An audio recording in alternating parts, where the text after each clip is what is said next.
Na área da educação, como que foi essa trajetória da sua vida? Como que, de fato, você entrou na área da educação? Nossa, essa história eu vou contar. Ela parece bem legal. Porque você fala assim, tá na educação por uma paixão, tá na educação porque ela sempre quis. Eu nunca quis estar na educação. Você aí que está me acompanhando, você que está pensando, nos acompanhando aí, pensando, né? Para onde que eu vou, né? Qual a profissão? Eu nunca quis estar na educação. Quem está falando isso é quem é diretora e idealizadora de um sistema e vive 24 horas por dia educação, mas nunca quis estar. E quando eu era jovem, faz muito tempo, a gente tinha alguns cursos só no ensino médio. Então, ou se fazia a administração, estamos falando de 20 e tantos anos atrás, você não tinha a multiplicidade de cursos que você tem hoje. Então, tinha administração, contabilidade e magistério. E a minha mãe colocou uma condição. Então, olha como foi interessante, como que Deus sempre foi usando da vida das pessoas para pontuar aquilo que Ele tinha na minha. E eu queria fazer administração, porque era à noite, eu queria estudar à noite com as minhas colegas, que eu e meus pais não podiam pagar. E minha mãe falou assim, você precisa ter uma profissão. Então, você vai fazer magistério, que antigamente havia uma possibilidade de você se tornar professor a nível de ensino médio. Você não precisava necessariamente fazer uma faculdade, né? Você podia fazer um curso no ensino médio, você fazia 4 anos e saía habilitada para dar aula. E a minha mãe falou, você vai fazer porque você precisa ter uma profissão. Gente, eu chorei para fazer aquele magistério. E foi assim que eu entrei no magistério. Só que eu sempre fui muito... Se entrei, eu tenho que ir até o fim. E tenho que fazer o meu melhor. Essa sempre foi uma característica que eu tinha. Então, eu estou aqui, já que eu estou aqui, eu tenho que fazer da melhor forma. E eu amei o curso de magistério, porque ele é um curso que me desenvolveu muito, eu era tímida, tal. Foi muito bom essa estada no magistério. E aí, sempre fiz o magistério. No último ano de magistério, aí minha mãe falou, agora você vai para a faculdade, faz a que você quiser. Mas você precisa fazer faculdade. Gente, sabe como eu escolhi minha faculdade? Com Unidunité. É isso mesmo. Eu fui para a porta da ICASE, que é a faculdade é o centro, né, da Unital, que era a faculdade que havia aqui na época, e eu queria fazer psicologia, que era o dia inteiro. Na época, a psicologia que você faz, ela era todo o dia. E eu precisava trabalhar para pagar a faculdade. Meus colegas estavam indo para direito e outros para pedagogia, e eu fiz Unidunité entre pedagogia e psicologia, e direito. E ganhou o direito. E eu fui fazer direito. Amava as leis, conhecer e tal. Assim eu entrei no direito. Olha para você ver, concluí o curso de direito. Quando eu concluí o curso de direito, no último ano, tinha que fazer estágio. E daí o estágio era à tarde, no próprio departamento. E eu precisava trabalhar o dia inteiro, eu trabalhava o dia inteiro. O que eu fiz? Eu consegui sair do emprego atual que eu estava, fui demitida, para que eu pudesse pagar a faculdade com o recurso e fazer o estágio à tarde. E nesse momento em que eu saio de um trabalho para o outro, eu sou chamada para um concurso. Eu prestava vários concursos. Na área de direito eu não passava em nenhum, mas na educação eu passava em todos. Eu passei em praticamente todas as prefeituras do Vale do Paraíba. E no direito, nossa, mas eu ficava brava. Às vezes você está bravo com Deus e Ele está posicionando você nesse lugar. Essa era eu. Pensa numa pessoa que ficava brava. Prestava um oficial de justiça, não passava. Prefeitura, acho que eu passei em 6, 7 concursos para a prefeitura. E um desses me chama, no último ano que eu estava fazendo direito. Como era meio período de aula, eu fui dar aula. Eu fui dar aula na zona rural. Zona rural, você dá aula assim, ó, 1ª, 2ª, 3ª, 4ª série, tudo junto. Criança com necessidade especial, você lava o banheiro, você serve a merenda, você tranca a escola. Essa era eu. E aí eu me apaixonei por aquelas crianças. Você tira piolho da criançada. Eu lembro que tinha aluno que vinha de uma situação tão precária, eles traziam, às vezes, o lanche dentro do bolso, porque moravam em situações, lugares difíceis, lugares inacessíveis. E aí eu me apaixonei por estar com aquelas crianças, por ministrar, por lecionar. E já fiz muitas loucuras ali dando aula com eles, né?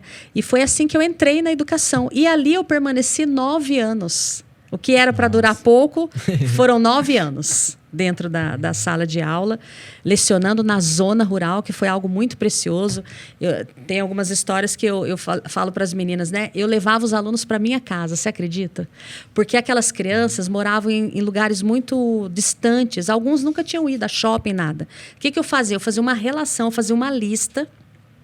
E a cada fim de semana eu levava para minha casa um aluno. Então eu fazia uma autorização para o pai, ele assinava, e aí eu levava aquela criança, e aí eu dava um banho, trocava, punha roupa, aí levava no shopping, levava para passear, levava para ela conhecer. Nossa, era muito legal. Havia uma escala todo fim de semana. Nessa época eu já era casada, o Alexandre ia lá, a gente punha o pezinho de molho para tirar o chulé, catava o piolinho, cuidava das crianças e era muito gratificante vê-los acessando uma outra realidade. Então, assim, eu creio que a educação, ela estava dentro de mim com a concepção que eu tenho da educação. Ela transforma realidades. A educação, em qualquer esfera, ela transforma a vida das pessoas. Ela transforma o espiritual, ela transforma as emoções. Qualquer área que você se dispõe a aprender, você vai ser transformado. Então, hoje eu vejo que essa coisa de mudar a realidade das pessoas estava dentro de mim, porque era algo que o Senhor tinha colocado. E assim foi na educação. Por 9, 10 anos eu permaneci até que eu saí da educação. Nossa.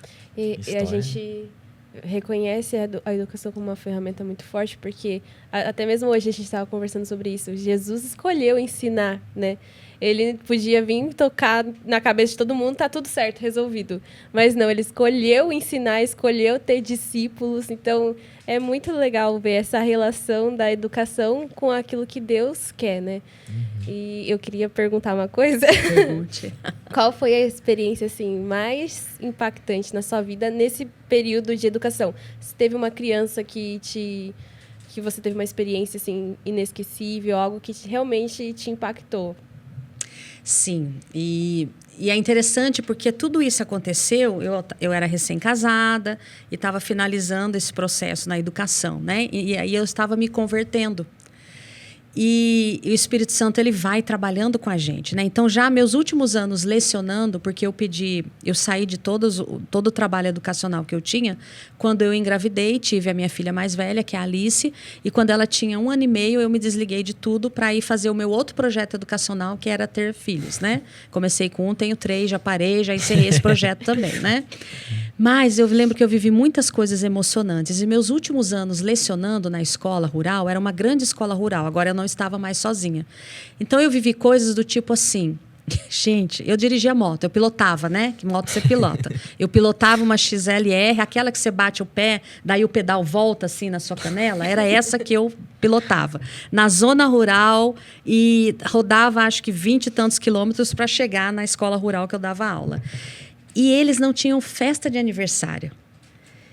Eu colocava 2 garrafas de 2 litros na mochila aqui nas costas, punha o bolo dentro de uma caixa, prendia na moto lá atrás, os 200 salgadinhos eu punha outra mochila aqui na frente, lá ia eu com a minha motinha, para fazer festa para essas crianças. E assim, olhar... E ali eu vejo que Deus começa um desenho, porque o meu olhar para a educação, e eu creio que foi totalmente o Espírito Santo me conduzindo, ainda que eu não o conhecesse, o poder que a educação tem de tocar uma vida. O poder que o professor tem, você que é jovem, que nem concebe fazer pedagogia ou ser professor, quero te dizer, existe uma pedagogia, uma educação que você desconhece. E quando você pratica ela toca a vida das pessoas de uma forma emocionante. Então, eu me lembro disso, eu me lembro de um dia, já, quando eu estava finalizando o meu período de educação na escola formal, eu, com uma amiga minha, Ângela, um abraço para você se estiver me ouvindo, nós formamos uma parceria e nós falamos ao coordenador, nós queremos os piores. Então, na escola pública, você tinha uma realidade de crianças com 12, 13 anos que estavam já repetentes 2, 3 anos e não sabiam ler e escrever. Então, nós juntávamos essas crianças e nós ministrávamos aula a eles. Dividíamos, eu dava ali português, ela matemática, e nós fazíamos dessa forma. E a minha sala nunca foi sentada um atrás do outro, ela sentada em um, para que todos pudessem olhar nos olhos. Então, eu tinha alunos com muitas dificuldades de comportamento, de aprendizagem. E eu ia fazendo um trabalho dia a dia na vida deles. Eu me lembro de um menino que o coordenador falava assim: por favor, não falte, professor Eliano, porque quando você falta, ninguém dá conta dessa criança. Ele era um menino, ele devia ter seus 12 anos, não sabia ler e escrever. E quando, de fato, eu faltava, ou na hora do recreio, ele batia em todo mundo, ele era violento, ele era agressivo. E eu me lembro de um dia que me marcou muito, que foi o intervalo, e nós voltamos do intervalo. E quando nós voltamos, todos se sentaram naquela roda e os colegas começaram a se queixar dele. e começaram a falar, fulano me bateu. E ali eu comecei um trabalho de sensibilização. Eu falei, fulano, olha para esse amigo que você bateu. Você lembra aquele dia que ele fez isso e isso por você? E ele lembrou.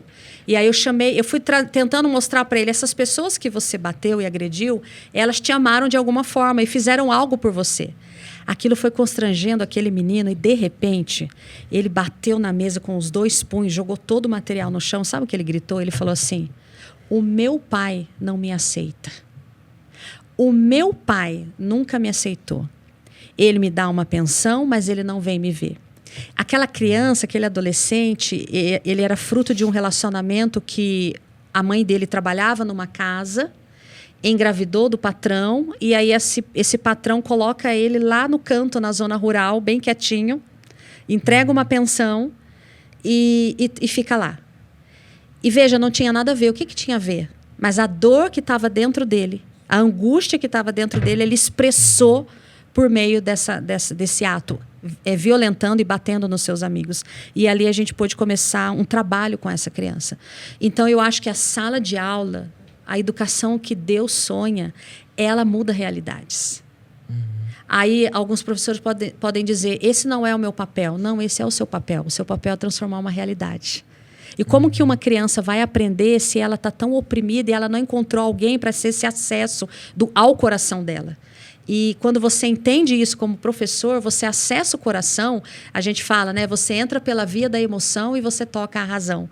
Então, eu pude desenvolver um trabalho com esse adolescente, ele aprendeu a escrever, aprendeu a ler, mas mais importante, alguém olhou para ele. Alguém olhou para a dor dele. E a sala de aula e a educação é esse lugar que você tem essa oportunidade. E vivi muitas coisas, mas essa sim me marcou muito, porque trouxe uma dor que estava lá dentro e eu, como professora, pude acessar e de alguma maneira ajudar aquela criança. E, então isso me marcou muito.